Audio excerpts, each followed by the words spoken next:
তো এই দেখো বন্ধুরা, রেডি হয়েছে। এই জামাটাও কিনেছে। এই জামাটা কেমন হয়েছে বলো তোমরা। আর এখনো ও মেকআপ করেনি, গাড়িতে বসে মেকআপ করবে। টাইম হয়ে গেছে, ওর টিকিট কাটা হয়ে গেছে, টাইম হয়ে গেছে। আর ওইগুলো মেকআপগুলো ছড়িয়ে রেখে চলে যাচ্ছে। ব্যাগে মেকআপ আছে ওই জন্য। ও যেটা মেকআপ করবে সেটা নিয়ে যাচ্ছে, আর বাদ বাকি আমাকে বলছে তুলে রেখে দিও, বুঝেছো? কেমন লাগছে অবশ্যই জানিও তোমরা।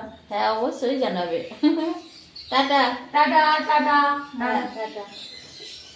তো চলে গেল। আর আমি ওখানে এখন যাবো একটু রিলস বানাতে, রিলস বানাবো। তো চলে যাচ্ছে, সাবধানে। হ্যাঁ, ভালো করে আটকে দাও দিকে। এখান থেকে আমাকে দেখতে পাবে। হ্যাঁ ব্যাস ও চলে গেছে। আর এখন আমি এই দরজাটা বন্ধ করে দিই। আওয়াজ, এই দরজাটা না বন্ধ করলে তো এই দরজা দিয়ে আবার কুকুর ঢোকে বন্ধুরা। তো চলো, আমিও রিলস বানাবো, রিলস ছাড়বো, তোমরা দেখতে পাবে। তো টাটা।